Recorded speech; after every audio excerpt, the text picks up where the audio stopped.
हुक्मरान सोच रहे थे कि आवाज दब गई, पर बंदूक के साए में आग और सुलग गई। छात्र नीट पेपर लीक के खिलाफ सड़कों पर उतरे, पूरे देश में आंदोलन हुआ।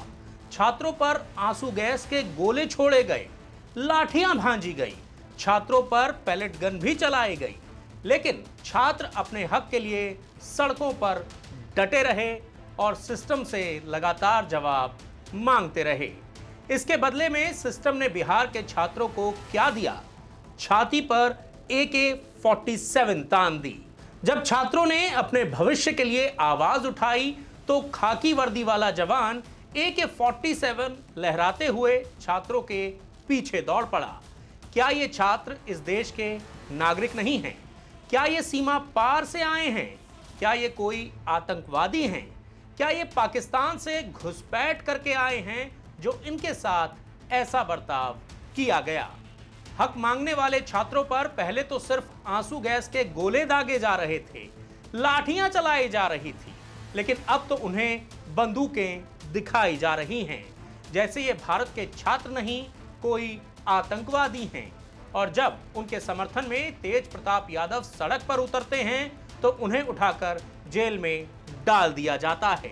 इसे कहते हैं तानाशाही। कि जिस प्रकार से कल पुलिस की कार्रवाई की गई, AK-47 से जो है गोलियां चलाई गई, लाठी डंडे बरसाए गए, कई छात्र जो है निर्दोष लोगों को जो है गोली लगी है। और हम तो जिन तीनों को गोली लगी है, तीनों छात्राओं से हमने बात की है। कोई 15 साल का है, कोई 18 साल का है, कोई आर्मी की तैयारी कर रहा है, कोई अपना घर चलाने के लिए दुकान में काम करता है, और कोई जो है एक तो यूपी का लड़का है जो सिवान आया था, और तीनों निर्दोष, और तीनों को जो है गोलियां लगी। ऊपर वाले के वजह से किस्मत अच्छी थी कि उनकी जान बच गई। कहानी यहीं खत्म नहीं होती। जब सरकार ने कानून व्यवस्था का रोना रोया तो विपक्ष के युवा नेता तेजस्वी यादव भी मैदान में उतर पड़े। तेजस्वी ने मुख्यमंत्री सम्राट चौधरी पर ऐसा जबानी गोला दागा कि पटना से लेकर दिल्ली तक सियासी तापमान 50 डिग्री के पार चला गया। तेजस्वी ने सम्राट चौधरी के पुराने मामलों की पूरी कुंडली खोलकर सबके सामने रख दी और उन्हें सड़क छाप गुंडा तक कह डाला। आप खुद सुनिए। और जिस प्रकार से सम्राट चौधरी, जो खुद आपराधिक छवि के एक सड़क छाप व्यक्ति है, जिसपे कई मुकदमे चल रहे हैं, ऐसे व्यक्ति जिसके ना चेहरे पे ना जिसके काम पे वोट मिला, जो सेलेक्टेड चीफ मिनिस्टर है, उनके कहने पे ये कार्रवाई की जा रही है। उनके कहने पर विशेष तौर पे विशेष जात को देकर के एनकाउंटर कराया जाता है। रिक्शा वाले, फल सब्जी बेचने वालों पर बुलडोजर चलाया जाता है, दलितों पर बुलडोजर चलाया जाता है। जिस प्रकार से ये सरकार चल रही है, हम सरकार के लोगों से आग्रह नहीं करेंगे बल्कि चेतावनी देना चाहते हैं। कल तक जब दिल्ली में तय हो गया तो सम्राट चौधरी कौन है भाई? यानी मुख्यमंत्री सम्राट चौधरी का खुद का दामन दागदार है। उन्होंने अतीत में कानून की धज्जियां उड़ाई हैं और अब दूसरों को कानून व्यवस्था का पाठ पढ़ा रहे हैं। जब तक कुर्सी सलामत है तब तक तो सब कुछ ठीक है, और जैसे ही छात्र सड़क पर उतरे तो उन पर AK-47 तान दी गई। बिहार की जनता सब कुछ देख रही है। पुलिस की AK-47 की नली जब छात्रों की तरफ घूमती है तो लोकतंत्र की रूह कांप जाती है। तेज प्रताप की गिरफ्तारी और तेजस्वी के इस उग्र रूप ने एक बात तो साफ कर दी है कि बिहार में चुनाव से पहले ही शह और मात का खेल शुरू हो चुका है। असली सवाल यह है कि उन छात्रों की छाती पर AK-47 तानने की इजाजत पुलिस वाले को आखिर किसने दी? सवाल यहीं खत्म नहीं होते। सवाल यह भी है कि क्या इस देश में पेपर लीक, भ्रष्टाचार और अपने रोजगार की बात करना देशद्रोह हो गया है? सवाल बड़े हैं। यूपी की राजनीति में अब चाचा भतीजे और बुआ भतीजे का जमाना चला गया। अब एंट्री हो चुकी है जेनजी की, यानी वो युवा जो रील्स भी बनाता है और सरकार से अपने रोजगार की रसीद भी मांगता है। अखिलेश यादव ने जैसे ही छात्रों और इस जेनजी के कंधे पर हाथ रखा, लखनऊ से लेकर दिल्ली तक सत्ता के गलियारों में ऐसी खलबली मची कि बयानों की मर्यादाओं की धज्जियां उड़ा दी गई। बीजेपी के डिप्टी सीएम ब्रजेश पाठक साहब फरमाते हैं, पीडीए तो सड़ी हुई मिठाई की नई दुकान है। लेकिन सियासी हताशा में भाषा की ऐसी सड़ांध पहली बार देखने को मिल रही है। जब युवा रोजगार मांगे, जब पेपर लीक पर छात्र सड़कों पर उतर आए, तो आपको हल देने के बजाय पूरी विचारधारा ही सड़ी मिठाई लगने लगती है। और जरा रुकिए, पिक्चर अभी बाकी है। कैबिनेट मंत्री ओम प्रकाश राजभर तो एक कदम और आगे निकल गए।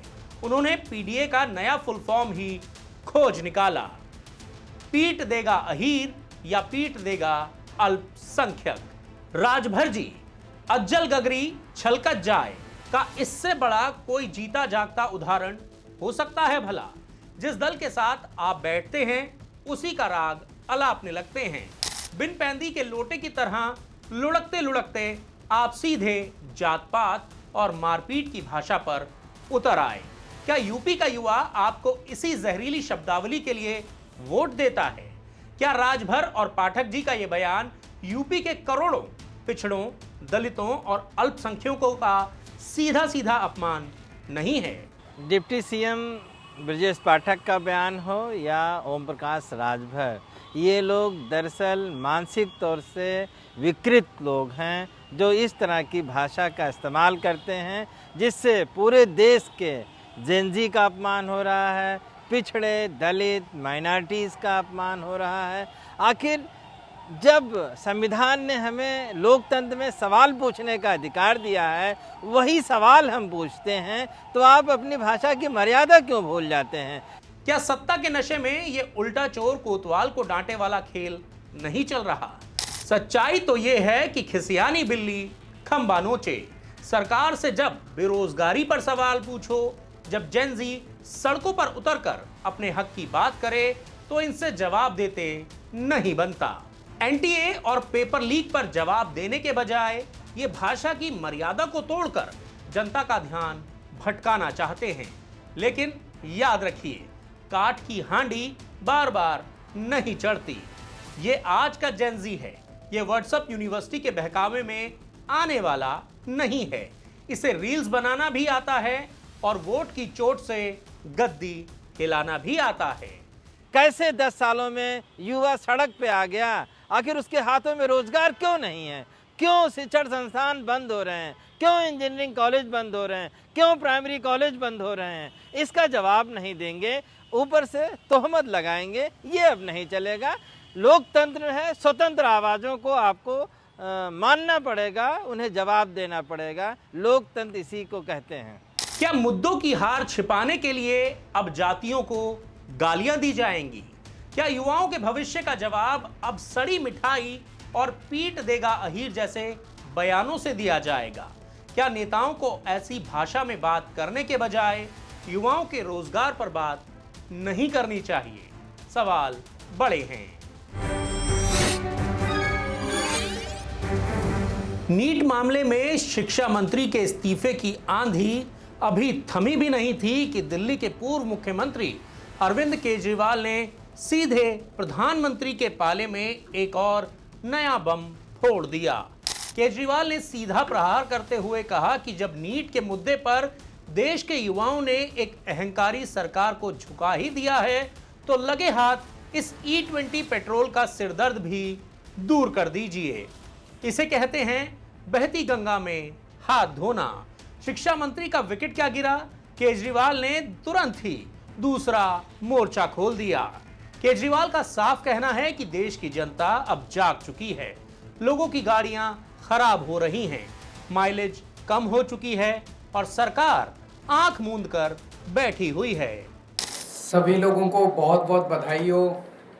देश के युवाओं ने एक अहंकारी सरकार को झुका दिया और धर्मेंद्र प्रधान जी को इस्तीफा देना पड़ा जनता के सामने। अब मेरी प्रधानमंत्री जी से निवेदन है कि लगे हाथों E20 का भी मामला सॉल्व कर दो। लोग बहुत ज़्यादा परेशान हैं, लोगों की गाड़ियां ख़राब हो रही हैं, माइलेज ख़राब हो रही है। तो इसीलिए प्रधानमंत्री जी से निवेदन है कि इससे पहले कि ये भी मुद्दा बड़ा बने, आप ही आगे बढ़ के इसको सॉल्व कर दो। जब तक जनता सड़क पर ना उतरे तब तक हमारे हुक्मरानों के कानों पर जूं तक नहीं रेंगती। अब केजरीवाल सिर्फ बयानों तक सीमित नहीं रहे। अरविंद केजरीवाल ने E20 के खिलाफ दिल्ली में एक टाउन हॉल आयोजित करने की बात कही। उन्होंने शनिवार 1 अगस्त को दिल्ली के कॉन्स्टिट्यूशन क्लब में national town hall against E20 का पूरा खाका खींच दिया। एक्सपर्ट्स आएंगे, भुक्तभोगी जनता भी आएगी और आगे की रणनीति बनाई जाएगी। और सुनिए, केजरीवाल ने हवा में कोई तीर नहीं चलाया है। 2 लाख से ज्यादा लोगों के दस्तखत वाली चिट्ठियों का पुलिंदा भी तैयार है। दिल्ली के पूर्व सीएम का दावा है कि इन 2 लाख चिट्ठियों को बोरे में भरकर वो सीधे प्रधानमंत्री आवास लेकर जाएंगे। सच्चाई तो यह है कि दूध का जला छाछ भी फूंक फूंक कर पीता है। सरकार सोच रही थी कि चुपचाप E20 का कड़वा घूंट जनता को पिला देगी और किसी को भी कानो कान खबर नहीं होगी। लेकिन जब चोरी ऊपर से सीनाजोरी वाला रवैया हावी होता है तो जनता विकल्प ढूंढ ही लेती है। इस टाउन हॉल में हमारी उम्मीद है कि हम इस इशू पे इंटरेस्ट रखने वाले सभी एक्सपर्ट्स को, सभी पीड़ितों को, जो लोग दुखी हैं इस मुद्दे से, जिनकी गाड़ियां ख़राब हो गई हैं, जो इस मुद्दे में इंटरेस्ट रखते हैं, एक्सपर्ट्स हैं, सब लोगों को एक प्लेटफॉर्म पे लाके सबको बोलने का मौका देंगे और आगे की रणनीति तय होगी कि इस मुद्दे पे सरकार को कैसे फोर्स किया जाए कि सरकार इस E20 को विड्रॉ करे। नीट पेपर लीक पर तो सरकार बैकफुट पर आ चुकी है। अब देखना यह होगा कि क्या E20 के इस नए झमेले पर भी सुबह हो गई मामू वाला हाल होगा या फिर सरकार केजरीवाल के टाउन हॉल से पहले ही कोई रास्ता निकाल लेगी। लेकिन सवाल यह है कि जनता के पैसों से खरीदी गई गाड़ियों को प्रयोगशाला क्यों बनाया जा रहा है? क्या देश का मिडिल क्लास सिर्फ और सिर्फ टैक्स भरने के लिए पैदा हुआ है? आखिर क्यों भारत के लोगों को 20% एथेनॉल यानी E20 वाली गाड़ियां चलाने पर मजबूर किया जा रहा है? इस मुद्दे पर जो भी आपकी राय है, कमेंट करके अपनी राय हमें जरूर बताएं। इसके अलावा आपको ये वीडियो कैसा लगा, इसको भी कमेंट करके बताइए। साथ ही इस वीडियो को लाइक और शेयर करना मत भूलिएगा। इसके अलावा हमारे YouTube चैनल द फेडरल देश को सब्सक्राइब भी कर लीजिए। तो आज के इस वीडियो में इतना ही।